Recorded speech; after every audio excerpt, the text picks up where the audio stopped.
Hey guys, it's Roderick. I'm here with Jean Grey #2. So of course, this is my favorite comic book of the fall of X series. So we're gonna slow cook this and really kind of delve into it.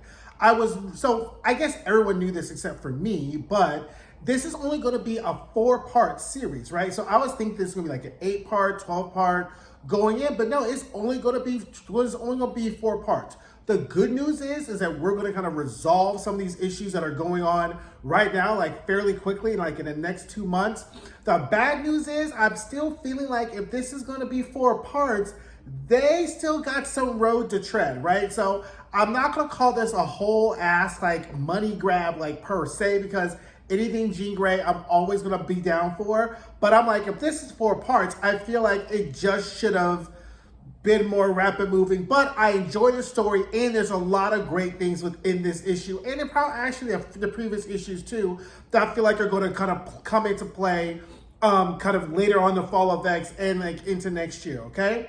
So this issue starts off with Jean still continuing to figure out where she went wrong. And what I realized is that based into her calculus, there's this hubris / responsibility, right? So in Jean's mind, as we see, she feels that the reason the fall of X happened, this mutant massacre happened, is because somewhere along the timeline of her life, she made a mistake. Not Charles made a mistake, not Magneto made a mistake, not Moira made a mistake, not Sinister being a trashy ass somebody. Like, Jean takes all of this responsibility on her to be like, I must have made a mistake somewhere along the lines in this timeline. So I'm like, girl, you taking way too much on because there's only so much you could do. But I guess we realize is that, to quote Spider-Man, with great power comes great responsibility. And Jean recognizes because of her great power, there is a great responsibility. And she is doing that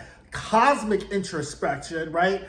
To kind of figure out, where did I go wrong? What happened? Which I think, which is always good. So we're now at the second stage, right? So if the first part of her problem, she says, okay, I didn't go wrong erasing our memories when we return from the future. Maybe I went wrong with this whole Phoenix inhabitation thing, right? Maybe I was taking on too much by saying, let me pilot the shuttle, when really someone else could have piloted the shuttle and we wouldn't have had the Phoenix Saga, the Dark Phoenix Saga, and then the third part, because we'll get to that, but the Phoenix Saga does have 3 parts and this kind of plays into the ending of this book. But she's like, maybe this is where I went wrong, right? So she goes off, and so the next thing we have to discuss is what's called Nexus Point. So if you've been watching the Marvel Cinematic Universe, Loki, Kang the Conqueror, and so the discussion is there are some points in time, there are some things in time, some moments in time that are always going to be fixed. And there's been discussion in Marvel Comics about how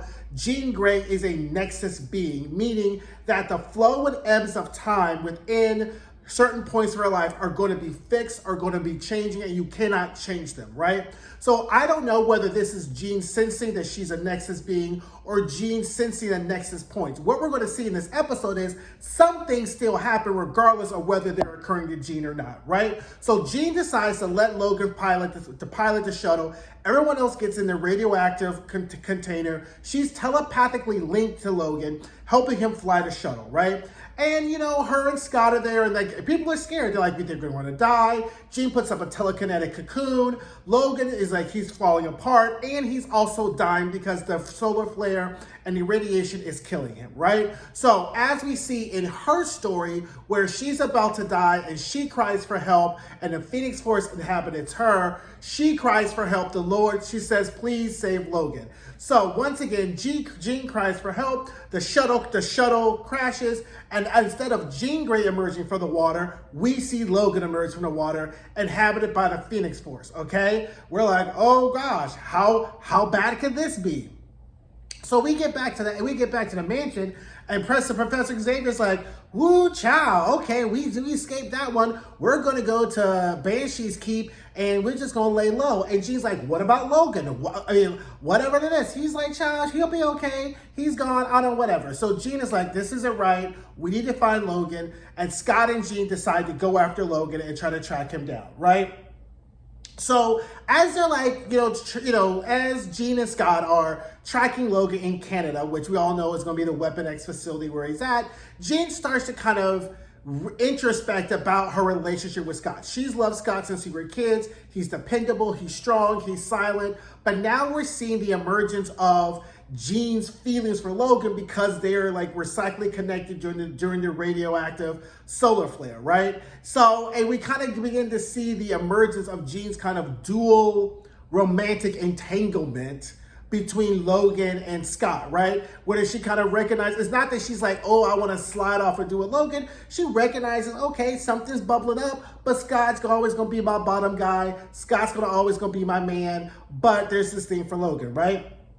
So they find Logan at the Weapon X facility, and he has murdered everybody. He's in pure berserker stage, inhabited by the Phoenix Force, shooting adamantium spikes at everyone, and they're just trying to really kind of reel him in and whatever. And at this point, Jean cannot connect to Logan.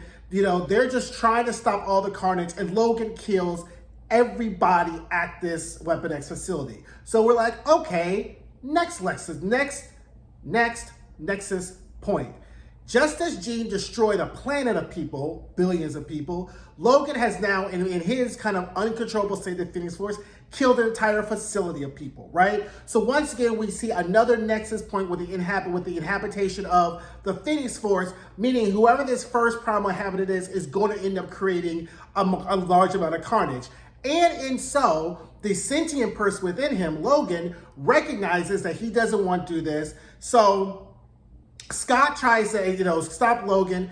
Logan rejects the Phoenix Force. The Phoenix Force goes into Scott, okay? Because Scott is feeling kind of weak, kind of vulnerable, because he's like, oh my God, I don't really stand a chance. Gina's getting some feelings for Logan. And the Phoenix Force, catching on the emotions, thriving off of the emotions, inhabits Scott. And now we get our next Nexus point, which is what we see of Scott and Jean, as we saw in the original Dark Phoenix saga of, Scott and Jean talking, Scott with all his glasses, they're doing the kiss, and Scott's like, kill me, I can't contain this, I don't know what to do. And then Logan's like, I got you, buddy.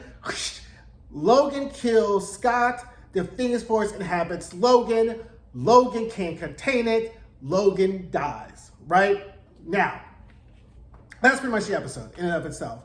But now Jean's like, great, okay, it wasn't this, it wasn't that. What's our next? So her next point is she goes, okay, if I didn't go wrong, coming back, erasing our futures, if I didn't go wrong, inhabiting the Phoenix Force, because Jean surmises that she really is the only person in which the Phoenix Force can inhibit or kind of inhabit, and not it just wholly destroy her based upon inhabitation. Yes, we had a Dark Phoenix saga, but as we've seen, as Jean got older, right, the Phoenix Force, it was able to exist within her, and she not like burst up into dust and not go mad crazy, right?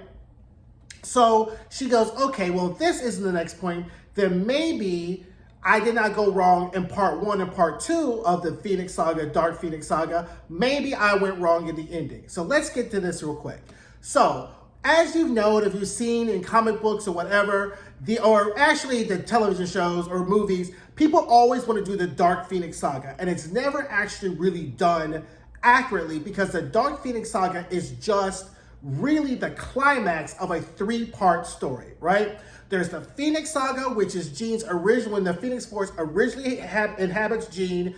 Jean learns about it. They go and try to save the M-Cron crystal. Jean goes into the White Hot Room. Jean Grey comes back. That starts the Dark Phoenix Saga. Jean's back. She gets manipulated by Mastermind. She becomes the Dark Phoenix. She kills the planets. She goes crazy, sacrifices herself for the blue side of the moon. That's part 2. The third part of the Phoenix Saga happens in Inferno, right?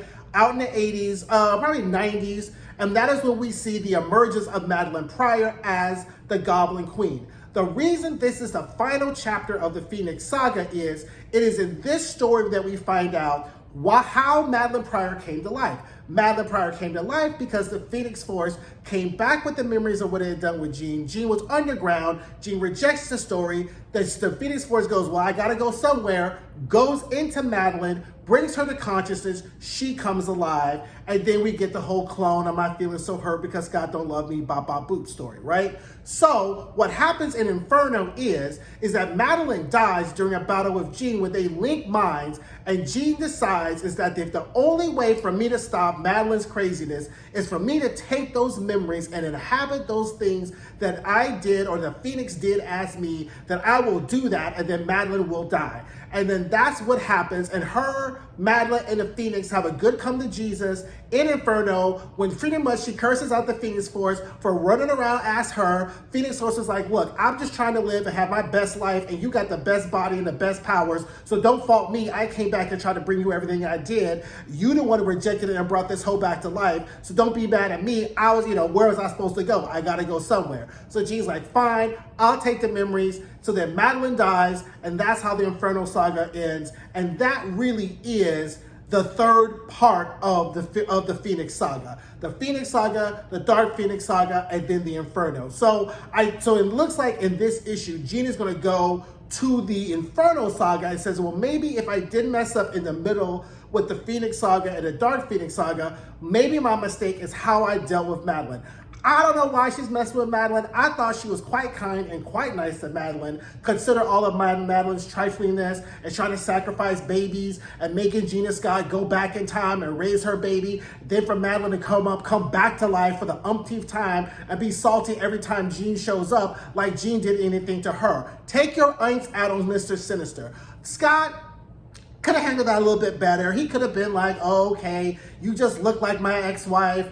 Okay, I don't really, I can't really fault Scott, but he really didn't handle the leaving his wife for his original, his original girlfriend type of thing. And he just could have been like, look, you look alike. I made a mistake. I was sad. I was vulnerable. I still, you can live up in the mansion or whatever. But Madeline, I just don't have a whole lot of sympathy for Madeline ever because I'm like, girl, you are a clone. Step into what the clone is. You're not the original. You're the knockoff. Literally, the knockoff. So just live your knockoff life. But knockoffs always want to be originals. But whatever.